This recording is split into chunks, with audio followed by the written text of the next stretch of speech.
गोगो दीदी योजना, तो उनका कुछ विपक्षी है जो बहिष्कार भी करे। सर तो सुनते वो खदान चलाते हैं, कोई बोलता है बालू चलाते, क्या क्या काम करते और अपना तिजोरी भरते, हमको बताने की ज़रूरत नहीं है। भाकपा माले तरफ से आया है, वो संघर्ष किया उसके तरफ से आया है, और बहुत के कहना है कि बीजेपी की तरफ से है। इसका सच्चाई क्या है सर? देखो विपक्षी तो छटपटा गई है उससे, बीजेपी की सरकार बन गई तो क्या पहला में काम रहेगा झारखंड के हित के लिए? क्योंकि उन लोगों की घोषणाओं पर जनता को कोई भरोसा नहीं है। आपको विकास पुरुष भी कहा जाता है, तो धनवार के लोगों के लिए क्या कहना चाहिए? तो गाँव के लोगों को पता है उनका धंधा क्या क्या है। ये 1932 खतियान को लेकर या क्या ये वाकई में लागू हो सकता है या नहीं हो सकता है?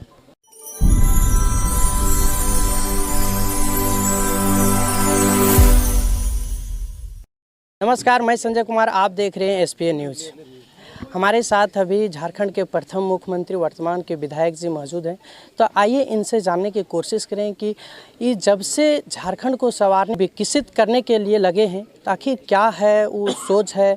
और बहुत सारे ऐसे विपक्षी हैं जो आरोप भी लगाते हैं, आखिर इनका सच्चाई क्या है, इनका उद्देश्य क्या है झारखंड को लेकर, इसे जानने की कोशिश करते हैं। सर पहले हमारे चैनल में आपको स्वागत है। चलिए, बहुत बहुत धन्यवाद। और सबसे पहले तो हमारी ओर से दुर्गा पूजा की शुभ अवसर पर समस्त धनवार विधानसभा क्षेत्र के लोगों को हमारी ओर से बहुत बहुत बधाई है, शुभकामनाएं। और साथ ही तमाम माँ के भक्तों को भी हमारे ओर से बहुत बहुत शुभकामना और दुर्गा पूजा की बधाई है।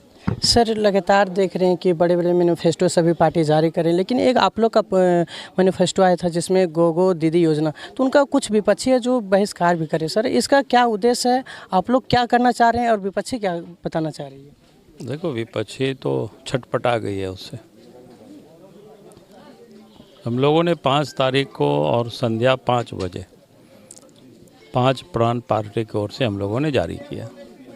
उसमें से जो पहला है गोगो दीदी योजना, जिसके तहत झारखंड में भारतीय जनता पार्टी के नेतृत्व में सरकार बनते ही पहले कैबिनेट में उसको निर्णय लिया जाएगा और महिलाओं की सशक्तिकरण के लिए प्रत्येक महीना 11 तारीख को 2100 रुपया उनके खाते में सीधे चले जाएंगे।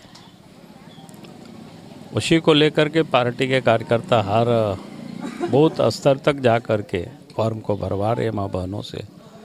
तो स्वाभाविक है, जब फॉर्म भरने के लिए होड़ लगी हुई है, फॉर्म की अतिरिक्त और डिमांडें हो रही हैं, तो इसे देख और सुन करके हेमंत सोरेन जी और उनके सरकार के सहयोगी साथी सब लोग परेशान हो चुके हैं। और स्वाभाविक है उन लोगों की परेशान होना, क्योंकि उन लोगों की घोषणाओं पर जनता को कोई भरोसा नहीं है। भारतीय जनता पार्टी के ऊपर जनता को विश्वास है, देश के प्रधानमंत्री नरेंद्र मोदी जी के ऊपर लोगों को भरोसा है, और इसलिए भारतीय जनता पार्टी के साथ लगातार लोग जुड़ते जा रहे हैं, कारवां बढ़ते जा रहा है। इससे वो लोग परेशान है, इसीलिए वो लोग कुछ ना कुछ आलोचना कर रहे हैं। सर अभी भारतीय जनता पार्टी में जुड़ने के लिए वैसा कौन सा व्यवस्था अपनाया गया जिससे आसानी से जुड़ सके? नहीं, भारतीय जनता पार्टी जैसे हमने कहा कि अभी तो गोगो दीदी योजना से, और बाकी तो ऑनलाइन कोई भी सदस्य बन सकता है। उसका स्कैनर कोड वगैरह जारी किया गया? हाँ, उसका हम सब लोगों ने जारी करते रहते हैं, क्योंकि अभी झारखंड में चुनाव चल रहा है। तो चुनाव में तो हम सब लोगों ने कहा कि भाई सबको बीजेपी का सरकार बनाओ, कमल निशान पर वोट डलवाना, इसके लिए सबको प्रयास। सर एक प्रयास था कि गाँव प्रखंड में या तीसरी प्रखंड में मतलब डिग्री कॉलेज नहीं था, लेकिन वो भी स्वीकृति मिल गया। क्या बहुत के कहना है कि भाकपा माले तरफ से आया है, वो संघर्ष किया उसके तरफ से आया है, और बहुत के कहना है कि बीजेपी की तरफ से है। इसका सच्चाई क्या है सर? देखिए, हम कहे कि ये तो संघर्ष करते रहता है, हर योजना अपने नाम में अपने खाते में ही डालते हैं, लेकिन हर किसी को पता है अपने लिए क्या क्या करते हैं। कई हम तो सुनते हैं वो खदान चलाते हैं, कोई बोलता है बालू चलाते, क्या क्या काम करते हैं और अपना तिजोरी भरते हैं, हमको बताने की ज़रूरत नहीं है। हमको लगता है यहाँ तो सब गाँव के लोग, आप सब लोग बैठे हुए हैं, तो गाँव के लोगों को पता है उनका धंधा क्या क्या है। तो इसलिए उसके बारे में मैं कुछ भी नहीं कहता हूँ। काम की आप जितना चीज़ देख रहे हो पहले भी हुआ है, इस समय भी काम चल रहा है, आगे भी काम होना है, वो भारतीय जनता पार्टी करेगी। आप सबको पता है कि जब ये इलाका तो पूरे टापू बना हुआ था, आने जाने का एक दूसरे को रास्ता सब कटअप बना हुआ था। जब भारतीय जनता पार्टी के नेतृत्व में सरकार बनी तो हमने कहा था कि भाई ये क्या कहते हैं, इसको तीसरी दुनिया, अब इसको पहली दुनिया में बदल दी। तो अभी दूसरी दुनिया तो आ गई यहाँ पर।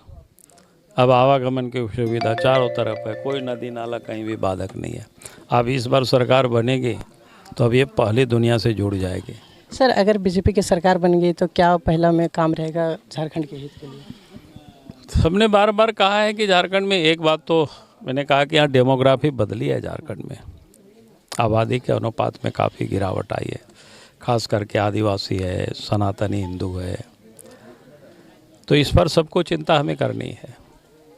और उसका एक बड़ा कारण है कि बांग्लादेश से रोहिंग्या मुसलमान जो घुसपैठ किया है झारखंड में, और उन्होंने ज़मीन को हड़पते हड़पते, उन्होंने घर द्वार बनाते, उन्होंने अपना आबादी को बहुत बढ़ा लिया है। तो हम लोगों ने कहा कि सरकार बनेगी, उसको ढूंढ ढूंढ करके, उसको चुन चुन करके फिर उनको वापस किया जाए, खोजा जाएगा यहाँ से। सर, आपको विकास पुरुष भी कहा जाता है, तो धनवार के लोगों के लिए क्या कहना चाहिएगा?